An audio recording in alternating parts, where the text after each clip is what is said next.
Welcome to Sports Talk with Steve Jones, the daily talk show with the voice of Penn State football and men's basketball. You never know what special guest may stop on by any given day. Now here's the man of the hour, Mr. Steve Jones. Today's show, Jason has decided he wants to join a union. And for the first time ever, no union will take him. All right, it's just, What are you doing? I'll tell you. Where's the support with these stewards and everything? I'll tell you. No fair. I mean, come on. Let's get, It brings up a lot of interesting questions, what Dartmouth is doing here. Mm-hmm. All right, so let's start with a couple of basics. Number one, the National Labor Relations Board has sway over private companies. Yeah. All right. So everybody in the Ivy League's private. USC, Northwestern, Vanderbilt, Syracuse, Duke, right? They're private, in Notre Dame, they're private institutions. Right. But, Penn State and you're going to have 18 schools in the Big Ten. 16 of the 18 are public institutions. Yep. Doesn't mean you can't have unions at public institutions. I mean, there are unions on the Penn State campus. But here's the next part. Under NCAA rules, student athletes are restricted to 20 hours per week working on their said sport, unless you're Jim Harbaugh. Or the ones who haven't been caught yet. No, but I mean, yeah. Jim got caught. Yeah. Right? So, and I make no apologies for remembering things. Well, he got caught. Absolutely. Okay. And that's something that, do unions take in, quote, employees who are working 20 hours a week? And I can't answer that. I don't know. I don't know that answer. I do not have the answer to that. Somebody who has union experience would have to tell me that, or is associated with a union. They'd have to tell me that answer. I don't know what the answer is. It would seem that they're normally, within the union, has to be some sort of minimum standard as to how many hours you work, right? I would think so. I certainly would think so. I don't know. I don't. I mean, it's something I don't know, and each union may have its own rules. I was going to say each union I think is probably different, but I don't know. So it's something I can't answer, but it's a question that needs to be asked and answered. The other part about being a revenue generator, right? Okay, this is where I talk to you about. We're talking about government getting involved, and it's not their area of expertise, right? And I sit there and like, well, they generate revenue. Okay, so Jason and I decided to go to the Dartmouth-Harvard game. Mm-hmm. On StubHub, the tickets are $9 a piece. If we go, we will increase the average attendance from 644 to 646. Right? I mean, they're averaging 644 fans per game. Yeah. Right? That's not an exaggeration. Which they put in their press releases. We average around 700. I was taught different in math then. When it was 50 or below, I always rounded below, but that's just us. Well, no, but but remember, they did the filing in October. Yeah. When I say it's 644, it's this season. Mm-hmm. Okay? Yeah. So they weren't being idiots about it. I mean, because remember, their filing was before the season started. But if you and I go to the game and we pay $9 a piece, which is the current number on StubHub for the Dartmouth-Harvard game on Saturday, we will have paid $18. Did Dartmouth basketball generate revenue? Yes, sure. Because we spent $18 on Dartmouth basketball at Lead Arena. So that is a mumbo-jumbo technicality. They lose exponentially more than that, and we don't know how much they lose because, as a private institution, they do not have to file with the federal government as to what they're doing. So when I sit there and I talk about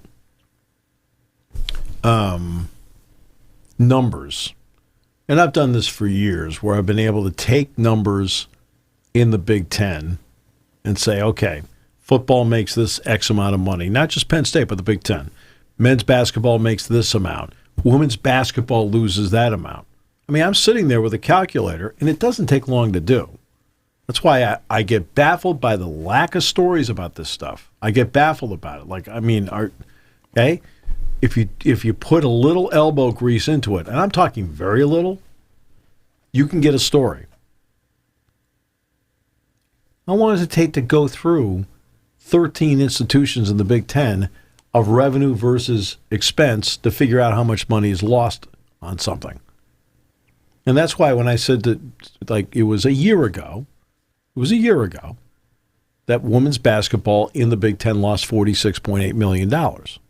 Now, that doesn't include Northwestern, because Northwestern doesn't have to file.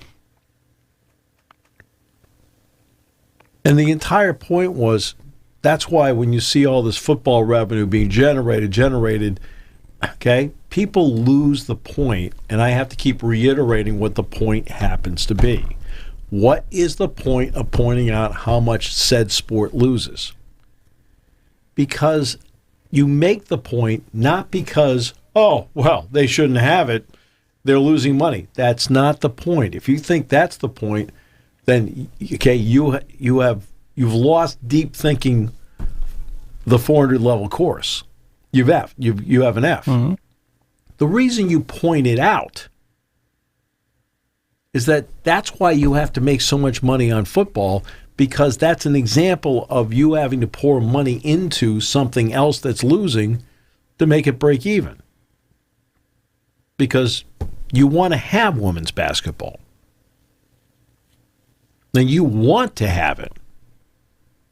I know Title IX says you have to have it, you have a men's team, but that's irrelevant. Everybody wants to have women's basketball. They want to. But you have to pay for it. It can't sustain itself. That's why you make the point about how much money something lost, because you're trying to point out how much money is needed to help sustain that. Oh, and by the way, that's only one example of sports losing money on the collegiate level.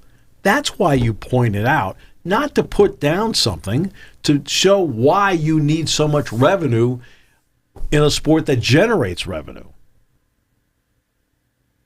That's why you invest in football. That's why you invest in men's basketball. You invest in both of them because as a business person, you need, right? So at Dartmouth, they're not making any money off football, and they're not making any money off men's basketball. Every sport they have there loses. I realize they don't file with the federal government because they're a private entity, but it doesn't take a genius to look at the average attendance and look at the TV contracts and say, I don't think so. So when you see a group like, well, we generate revenue. If you and I buy 2 tickets to the Harvard Dartmouth game, revenue. Okay, that's $18. They generated revenue. So yes, in a technical world, technically yes. Now, did our tickets make up for anything on the roster? No. Okay, we barely were able to get them a couple of towels. Okay.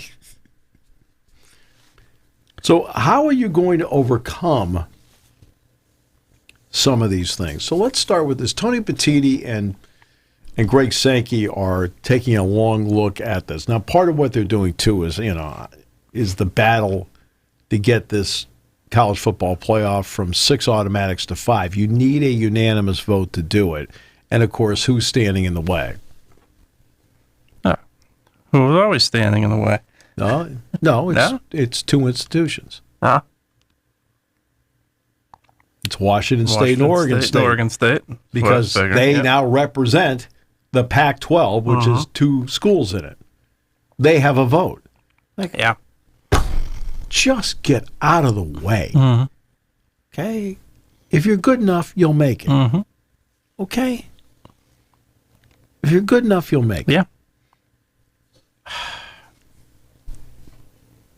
Now, their vote is only good for 2 years. But get out of the way. You're impeding progress. True. Right? Yeah. But they have a vote, so they're allowed, and you need unanimous approval to do it. So that's one of the things they're looking at.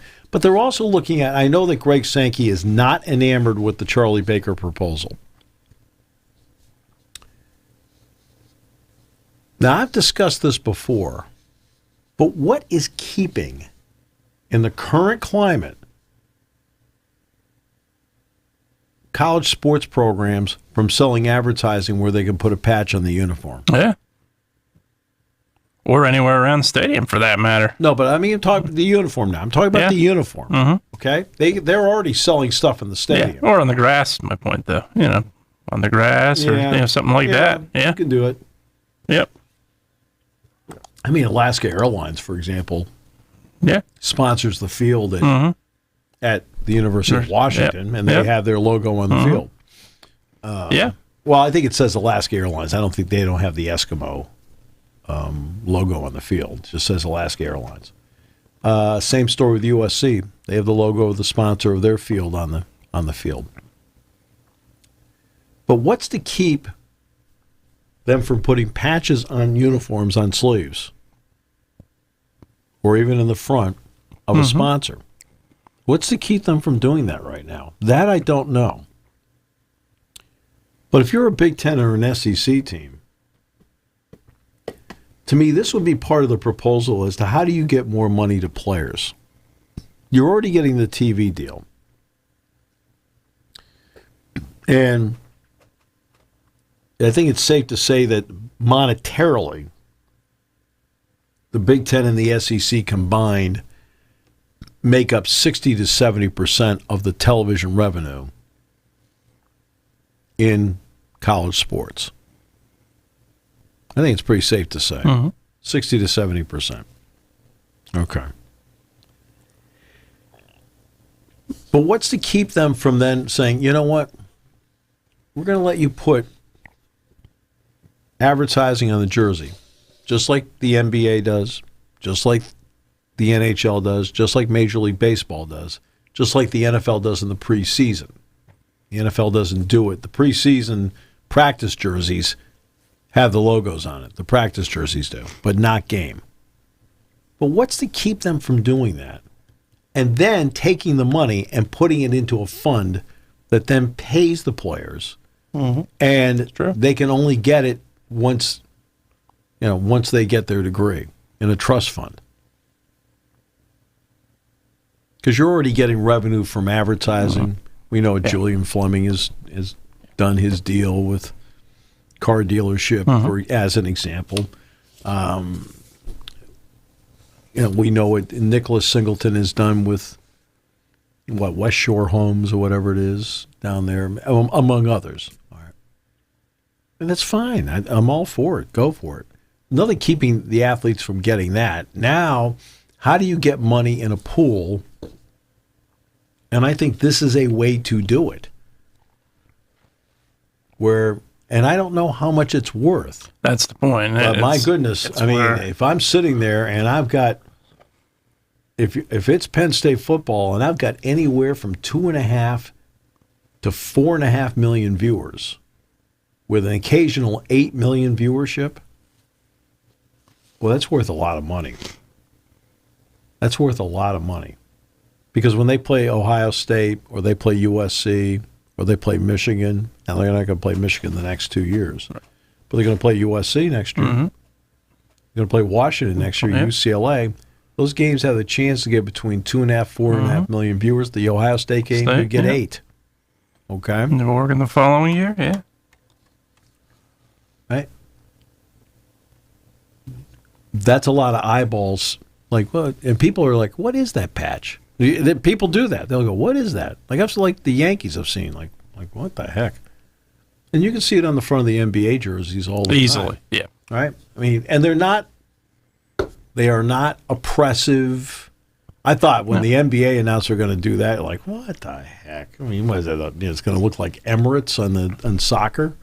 No. They're actually they don't obscure the logo, which is the biggest thing. Logo. Yeah. They're actually tastefully done. Same thing with Major League Baseball. They put them on the sleeves. All right. It's like tastefully done. Same thing with the NHL. I think they put them on the helmets, right? Helmets, yep. Yeah. Like, okay. What's wrong with, and I may be wrong about, I don't know what the rule is on that. But what's keeping them from doing something like that where, you know what, and we're going to take the money and we're going to put it into giving it back to the student athletes, since they're the ones out there with the logo on there. Because we're already getting television revenue, we're already getting ticketing revenue, we're already getting luxury suite revenue, things like that. Okay? Does the university maybe take some cut of it, but dedicates the additional revenue source to specifically that? In other words, this is a revenue source you didn't have before.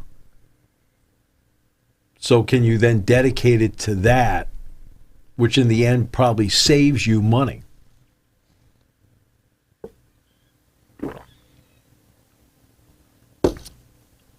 I don't know. Yeah, no, there's a lot of what ifs. That's the problem I think that lies ahead with it right now, and it's really where, like, you could put money, in a trust fund. The question is, what is the amount? The question is, what do you pay? That's where the SEC and the Big Ten come together on an agreement. I think on so. Something like that. Yeah. The two most powerful entities out there, what do they come to an agreement on? Because look, they're going to start losing players to the Big 12. They don't have the money to compete. No. Lose players to the ACC. They don't have the money to compete. No way. But do you come up with a number that works, that takes care of all your student athletes? Right? Because Title IX will enter into this. And I don't know if there's enough advertising money out there to do it. And do you put a cap on the advertising number? Because, for example, if you're at Ohio State, do you go to Wendy's? Do you go to Nationwide, where you have corporate headquarters in Columbus? Yeah. I mean, there are no corporate headquarters in Tuscaloosa. No. Now, let's get to your disaster. Your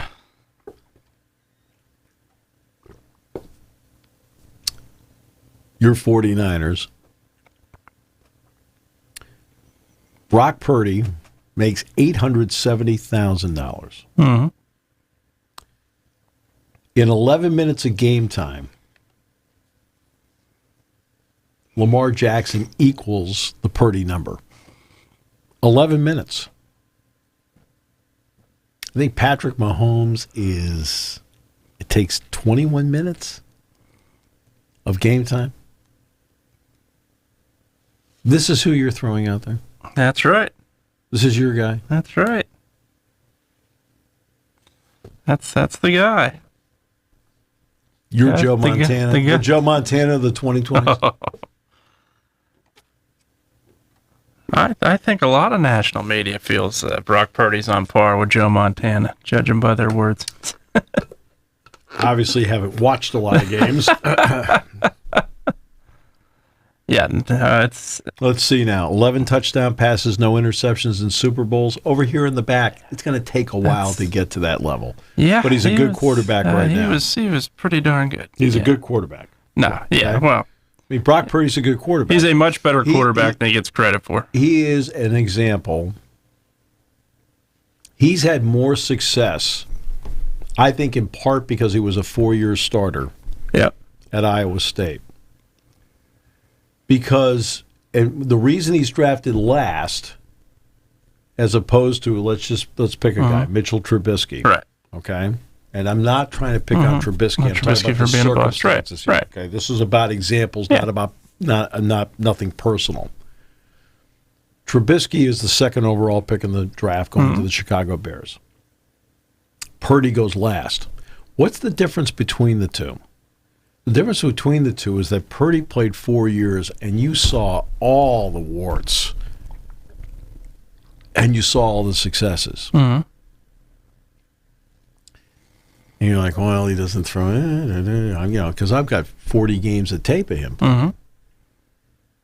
Now let's go to the Trubisky example. He played 12 games as the starter 1 year, because Williams had been the starter for 2 years before that. Ronald Williams, I think was who it was, at North Carolina. So he played 1 year. And in the 1 year, he flashed. Sure, he had a couple of bad plays here and there, but boy, look at the strength of the arm. Look how he runs, the whole thing. Zach Wilson, another example. You have 1 year of seeing that. Like, wow. As opposed to 4 years of, there's some highs, but there's a couple downs. There's a couple highs, there's a couple downs. Right?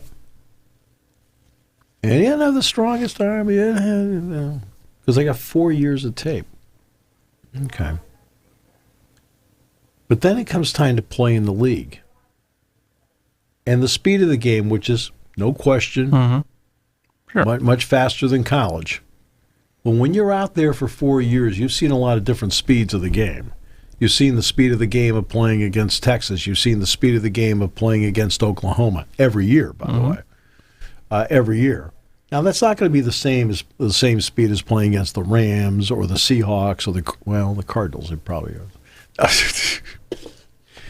I forgot you get 2 wins every year. I forgot about that. I'll tell you what, it's not a given. Your team gets 2 automatic wins every year. It's not a given. The Cardinals always pull one out of there. You know what? You're just such a fan.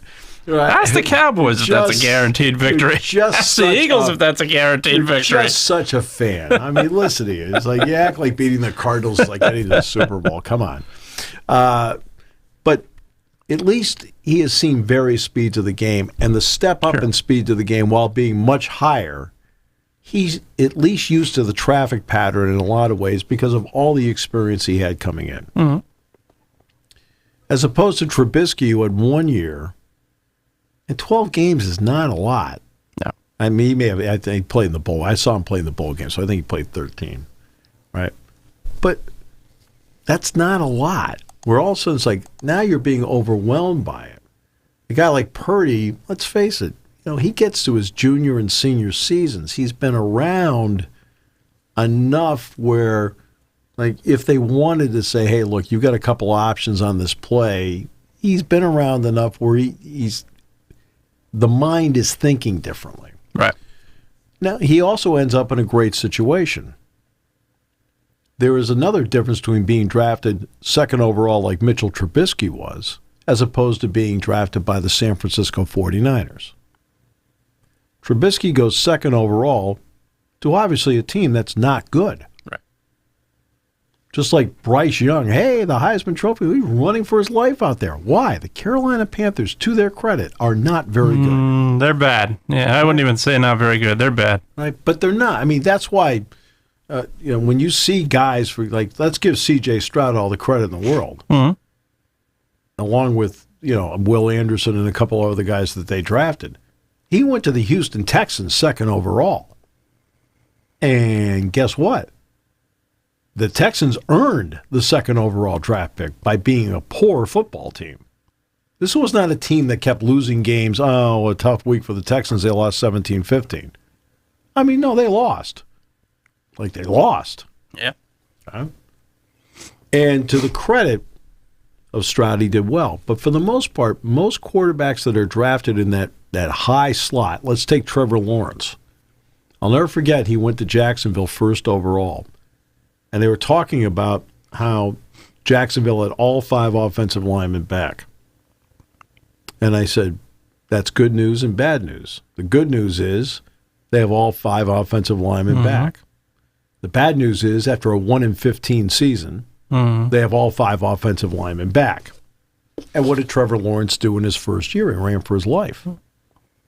Okay? Finally, they got a little bit better.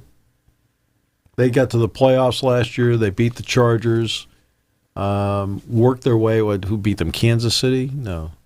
Last year? Kansas City they lost to? I'm trying to think if it was Kansas City or Cincinnati. It was either Kansas City or Cincinnati. I think it was Kansas City. Right, and they lost. But they got to the second round, which was a great step forward. Now, this year, foul ball for them. I mean, Lawrence did get hurt, but, they only needed to win one game down the stretch, in the last month, and they didn't win any. And they ended up not making the playoffs. Houston ended up making the playoffs. But that's the issue with being a first overall pick. Now, the 49ers get lucky. They draft him last overall, 262, which means he's playing in a 7th-round draft number, which gives them the flexibility financially with other players on the team until they have to pay the piper when it comes time to pay his contract. And they're going to have to pay it here at some point. Very soon. It appears to be a little bit better than Trey Lance. Trey Lance isn't even on the roster anymore, so it definitely is. Again. Yeah. I mean, the number of times you've come on this show and bragged about Trey Lance. I mean, your credibility is shot. I think I've played as many games as Trey Lance has played in the last 4 years. Now you're putting the guy down. It doesn't take long for you to toss people under the bus. My goodness. All right. But he's the 3rd-string quarterback in Dallas. In Dallas, yeah. All right. And they have a chance in this window of opportunity to make some things happen. Just like the Eagles had that chance with Hurts. Seattle with Russell Wilson. Okay, but they've lost that chance now. They're going to have to play a different financial game in Philadelphia because, look, it gets to a point you have to pay the quarterback. You have to. In this league, you have to pay the quarterback. I mean, the Giants paid their quarterback. That was great. Terrific. I'd have drafted somebody else. All right. But that's me. Yeah, they forgot to pay their running back. Instead they paid the quarterback. Yeah. Yeah. They beat the Vikings in the playoffs. Yeah, they did. Yeah. It's true. And on the road, no less. He did a great job. Fabulous. That quarterback's going to probably get himself $45-50 million a year. Who, Kirk? Yeah, I think so. Oh, yeah. Good chance. Oh, well, again. Very good chance. There are only X amount of people that play that position at a high level. Exactly, at an established level. I mean, when you're talking about Tier 1, Tier 2 quarterbacks, right? And a debate between a 1 and a 2 is like a Lamar Jackson. Do you think he's a 1 or a 2? It doesn't matter. He's still a terrific NFL quarterback. But it's when you get to there's Tier 3, Tier 4, you got a problem. And let's take Cleveland, for example. Okay? They've now had a couple of seasons of Deshaun Watson, and they still don't know if he's their starting quarterback. That's how precarious the position happens to be. So we'll see. Absolutely. But get back to Purdy. This is the window of opportunity where you're paying 7th-round money to your quarterback. Just like Seattle paid 3rd-round money to Russell Wilson, like Philadelphia paid 2nd-round money to Jalen Hurts. This is where you have your window of opportunity to get something done. And, it's up to John Lynch to find those people. Which I think it's without a doubt he's done an exceptional job because obviously, you got lucky with Purdy. I think you have how many Super Bowl wins? Yeah, that's true. But the one thing I would say, how many wins? Since '94, they got the goose egg. Yeah, there's no doubt. They've lost 2 since. 0. Lost 1 under Lynch, but I think you won how many? I'm just asking for friends. Friends in the hallway because you've been swaggering all over the building. It's like watching Connor Stallions after a great play call on the sideline. It's just and a game where he's not a part of anymore, right? But I think the one thing it tells you about, obviously, they got very lucky with Purdy. There's no overlooking that. They got lucky when you draft a guy in the 7th round and he's played at the level he's playing. But I think... Well, just like... Yeah. Let me give you another example. Different position. The Kansas City Chiefs were very fortunate drafting Isaiah Pacheco in the 7th round. Absolutely.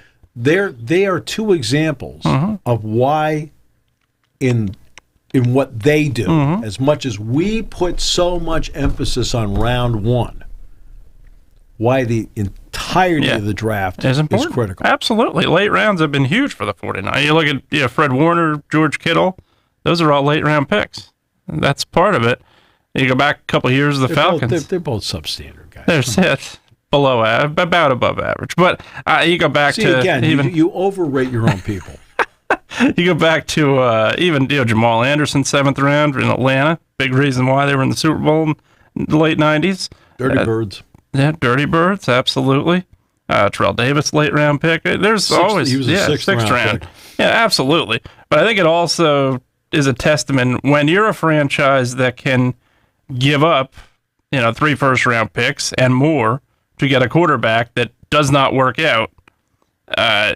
You sometimes need luck, but on the other hand, you also need to be a well-run organization, which is what John Lynch has done in San Francisco. I think that's very clear. Well, but let me talk about that for a second.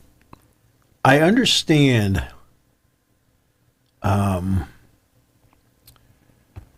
what the idea was behind Trey Lance.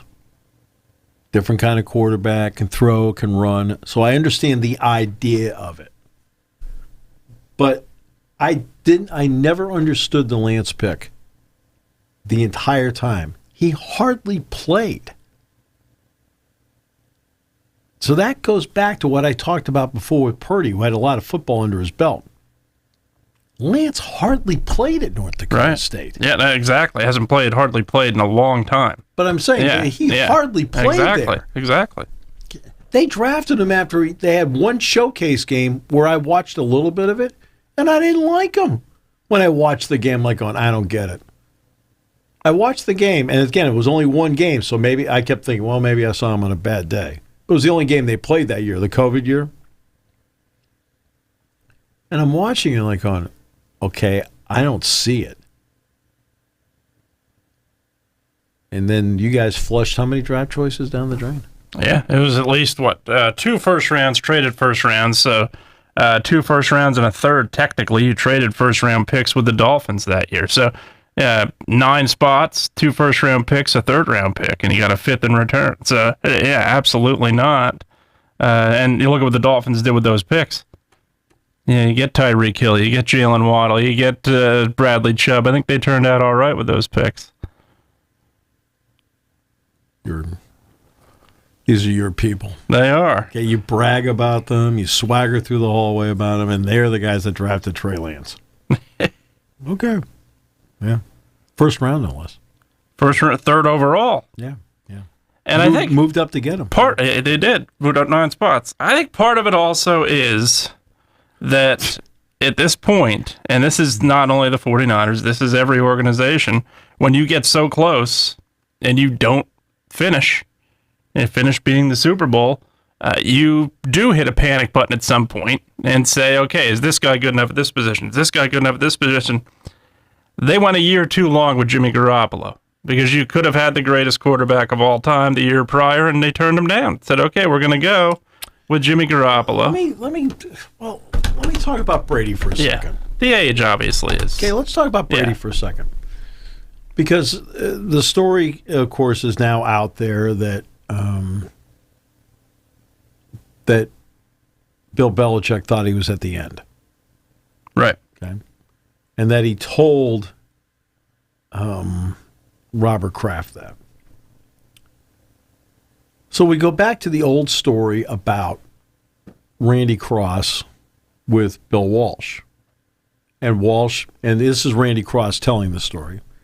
He said, you got 5 more years left in the league, but only 2 really good ones. I only want the 2 good ones. Mm-hmm. Right? And Randy Cross tells that story. Yeah. Right? I mean, to be honest with you, we've tried to tell you that story years ago, but it's just, They're here, right, still now. Yeah, they haven't thrown me out yet. Still here doing your deal. Okay, yeah. Just kidding. But when you look at what Brady did, when they beat the Chiefs in the Super Bowl, Brady was outstanding the whole year, right? Right. In reality, when you look at the next 2 years that he played for Tampa, how good was he?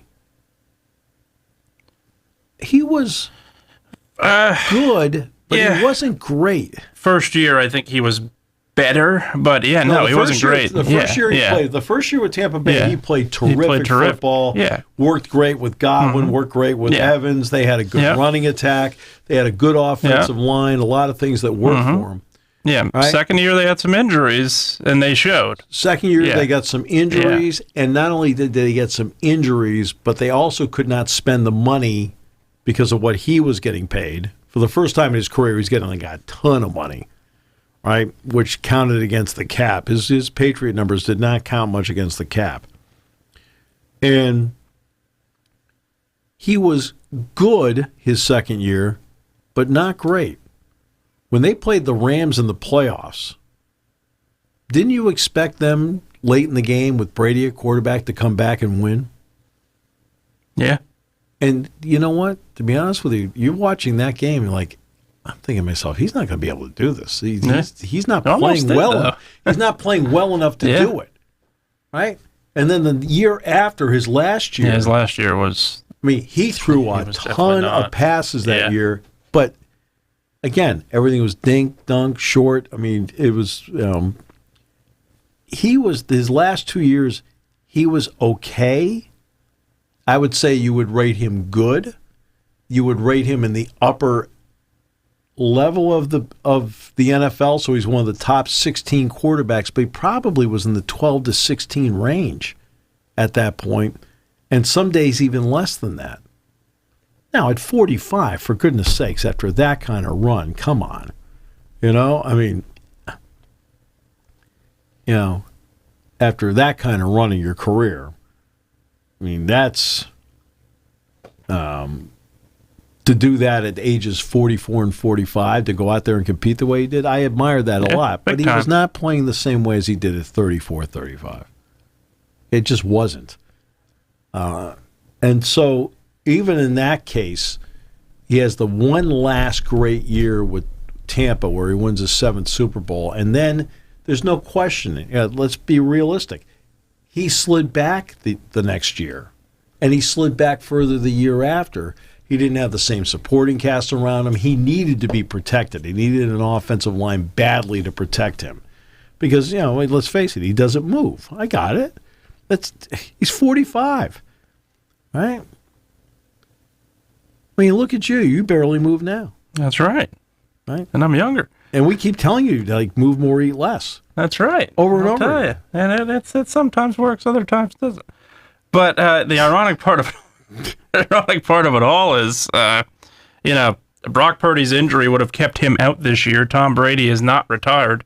There's no question, beyond a shadow of a doubt, the 49ers would have pursued him. Absolutely would have pursued Tom Brady. But the question would be, how good would he have been? Yeah, because his last year was... Everybody makes assumptions, this is not Brady in the ages of 20 and the 30s. No, and that's how everybody becomes. I think... And I'm not putting Tom Brady down at all. No, it's what every athlete becomes. Michael Jordan in Washington was not Michael Jordan in his prime in Chicago. Right. And that's really... LeBron James, even right now, is he playing great basketball? Yes. Is he the LeBron James of 2008? No, not even close. So, absolutely. And these athletes do this, and it's a big reason why, going down a different avenue, it's a big reason why these baseball players are questioned the way they are. When you hit 45 and you're slugging, when you hit 38 years old, your slugging percentage goes sky high, and your home runs go sky high. Your on base percentage goes even higher. Did you see the Buck Show Walter comment on load management? No. Did you see that? Did not. He says he's managing a game. Yep. Guy went out, had 2 doubles and a triple. Came to him after the game, said, "I need tomorrow off." He says, "Why?" He said, "I did a lot of running tonight."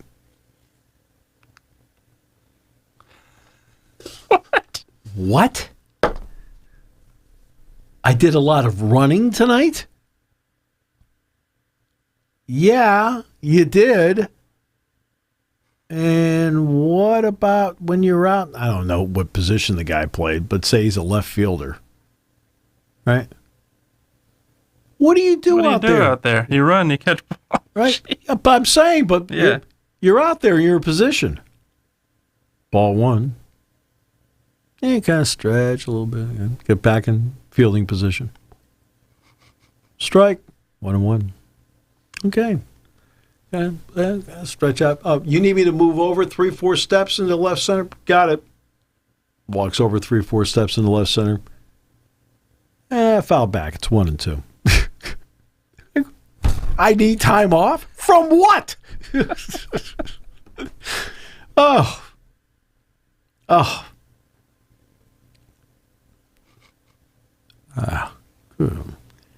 right. Penn State basketball tomorrow, Iowa.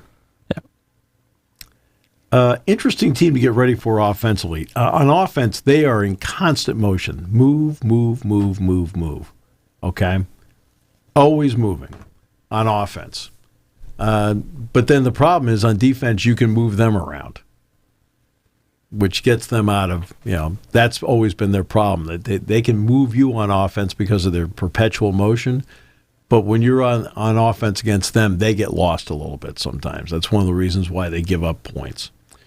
Owen Freeman is a good-looking center, freshman, good-looking player. Ben Crickey, transfer, has had a really good season, tough, hard-nosed, makes plays inside, can step out outside. He's been a little bit of a slump the last 3 games, but still is a really good player. Perkins is a good point guard that they have. Last night, Rutgers won at Maryland. Well, there's the jumble of the standings is just remarkable in the Big Ten. I mean, the Big Ten standings right now, after last night's game, is almost stunning to this point.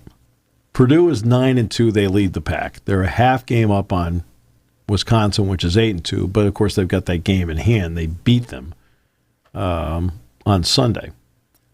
Or they're 10-2, I should say. Illinois is 8-3. Wisconsin's 8-3. But then get a load of this: Northwestern's 6-5. Minnesota's 6-5. Nebraska's 6-6. Michigan State's 6-6. Indiana's 6-6. Iowa's 5-6. Penn State's 5-6. Maryland's now 5-7. Rutgers is 4-7. Ohio State's 3-9. Michigan is 2-9. Okay, I mean, last night Ohio State is all over Indiana. Indiana rallied and won the game last night. They rallied and won the game. But look at the jumble in here. If Penn State can win on its home floor and get themselves to 6-6, they're right there, even with Nebraska, Michigan State, and Indiana, and they've already beaten Indiana this year. They got Indiana coming back in here. They got Michigan State here next week looking for a split, and they've got a game at Nebraska coming up next weekend as well, and they still have a March 2nd game at Minnesota. They've got Northwestern coming up on Sunday. But that's how jumbled this conference is. It is amazing to see how this is played out. And there's just a lot of really, I mean, there are a lot of, there are good teams in the Big Ten. There are not a lot of great teams in the Big Ten in this particular year. But you've got great competition. The competition is close. And but that's what's going to be such an interesting game tomorrow because of what it can do for both teams. I mean, what it can do for both teams tomorrow is going to be really interesting. The winner of that game puts itself in a pretty good spot. And you look at last night's games, I mentioned how Rutgers won last night at Maryland. Held them off, won 56-53. Indiana's losing the game. Indiana's losing. I mean, they're getting, and they came all the way back. Okay? They were down 42-29 at halftime. Came all the way back and won 76-73. Right? And Anthony Leal, who did nothing against Penn State, did a lot against Iowa at 13 points, a career high. But they're down 18 points in the game. They rally to win 76-73 on the road. Leal had the last 5 points of the game. Okay. Right? Michigan State went to Minnesota last night. Lost. Okay, Cam Christie, the freshman, right, hit 5 3-pointers last night. Michigan State's winning that game by 5 at halftime. Minnesota rallied, won the game. That's why you have this logjam in the conference. Minnesota's now 6-6. Michigan State 6-6.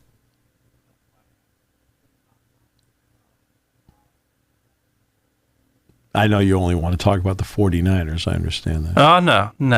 That's all you want to do. I'm not even focused on that game until... You are a nervous wreck. You're a wreck. No, not even worried about that game at the moment. I'm actually looking forward to it. It's going to be a big weekend, really. Penn State and Iowa all together, because you have... Well, it's Penn State. Lady Line basketball tomorrow night. Iowa. Yep. Excuse me. So we got Caitlin Clark tomorrow night at 9. So it's the second game of the doubleheader. Yeah. Cale Sanderson, going for it's 200. not about him. Right. You'll never tell you anything about him, but he is going... He's okay, going they win. It's his 200th win as a head coach. And after Iowa's stunning defeat at Michigan, and it was stunning.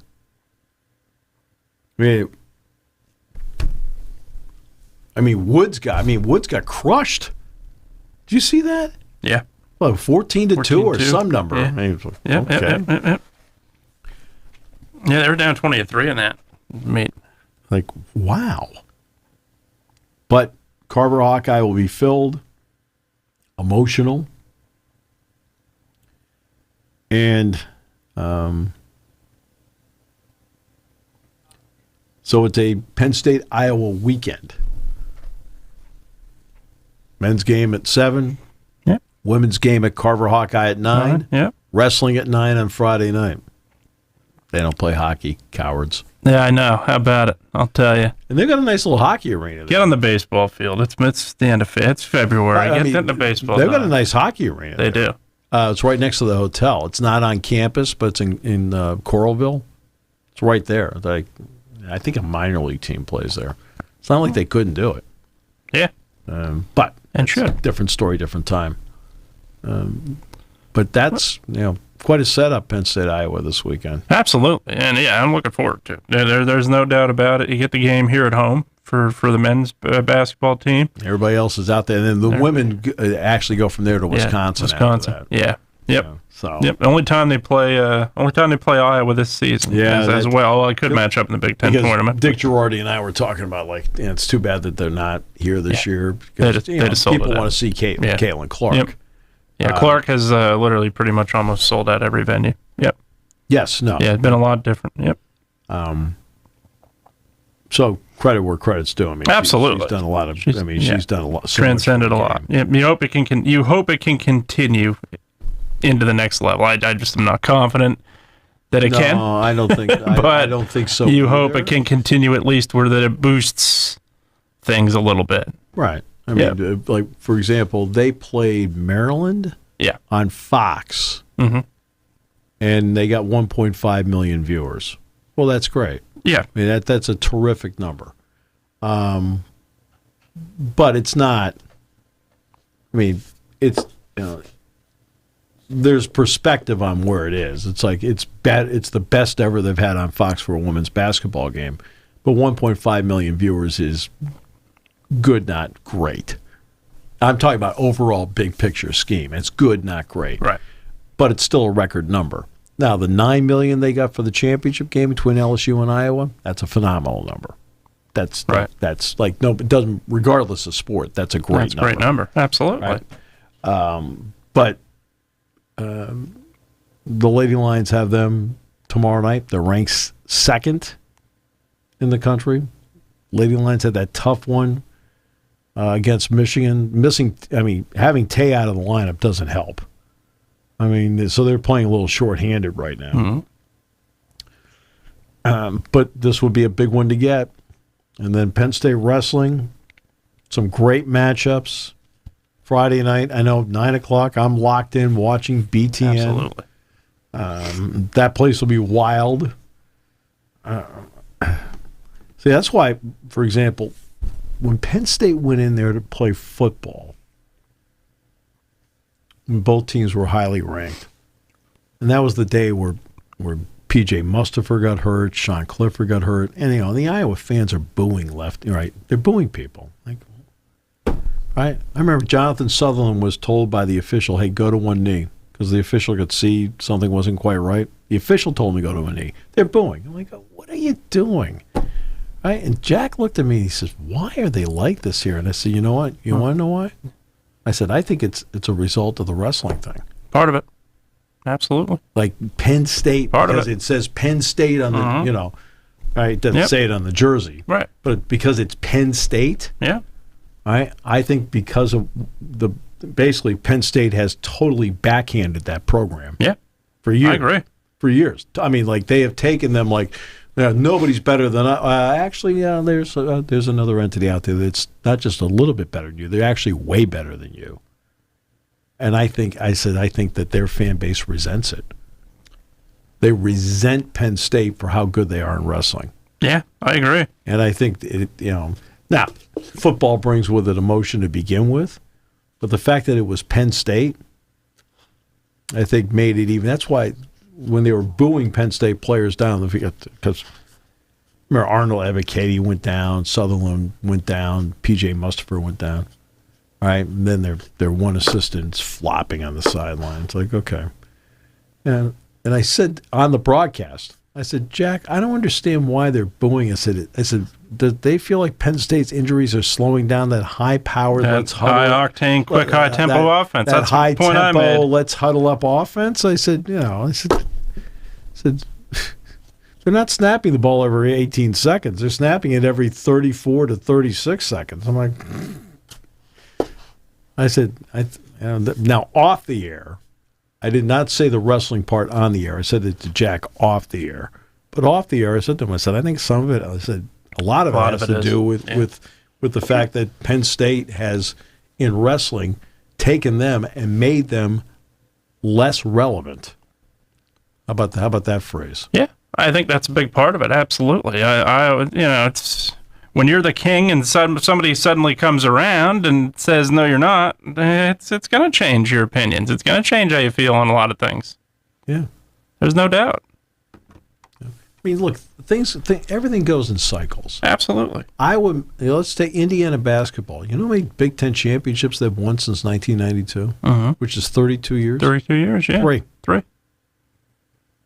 Well, 3's really good. Like, if you're Penn State, Minnesota, 3 would be great. But for Indiana, which has a long history of winning Big Ten, I'm not talking about Final Fours here. I'm talking about winning the Big Ten.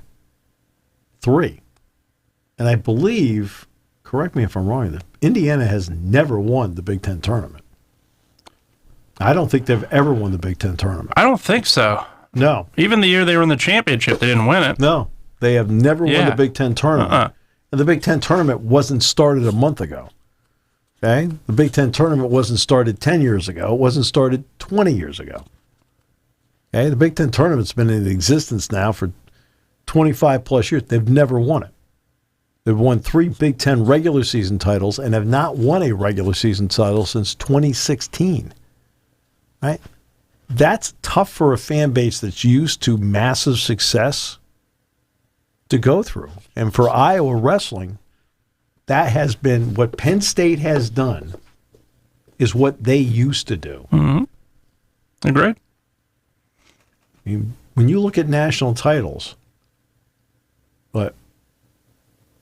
over the last, since Cale got there, what have they won? 8 with Cale? 9, Yeah. 10? Yeah. There's so many of them. Yeah, it's And in that same time frame, Iowa's 1-1. No, Iowa's and I think 1-1. Michigan's Yeah. 1-1. Michigan or Ohio State 1-1. Ohio Right? State, Ohio State I think. Yep. 1-1. That's it. Mhm. Okay? Ohio State has as many national titles in the last 12 years as Iowa. Yeah. Really? Okay? You are now in the category of being really good, but then also ran in a sport that you dominated. Because Penn State's not only winning national titles, they usually have it pretty close to wrapped up at the end of the semifinals. Yeah. Yeah, absolutely. And this, this really is, I think, top to bottom could be Cale's best team. And he goes for number 10 this year, as you said. And it's absolutely, this is the team. But here's the other part. Penn State's fun to watch wrestle. Mm-hmm. I agree. They go for it. They take shots. Okay? Yeah, there could be a consequence, but take it. Iowa's a very conservative wrestling team, and they're really not fun to watch because they don't initiate the action a lot. Like, they'd rather counter. They'd rather, let's keep it 2-1, 4-3. We'll pull it out. We'll win in the end. Great. And who was the last year, the kid that lost? Who had won 3 straight? Oh, for Iowa, yeah. Was there for like 10 years. Lee? That Nick Lee? Yeah. Yeah. Or Spencer Lee. Spencer Lee. Spencer Nick Lee. Lee. Yeah, Nick Lee is here. Jeez. Yeah. Spencer Lee. Spencer Lee. Yep. Right? Yep. I remember the reaction of the mom. Like,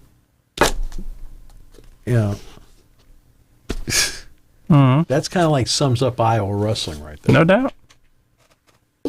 Right? Really, really good. It was a significant win to beat them.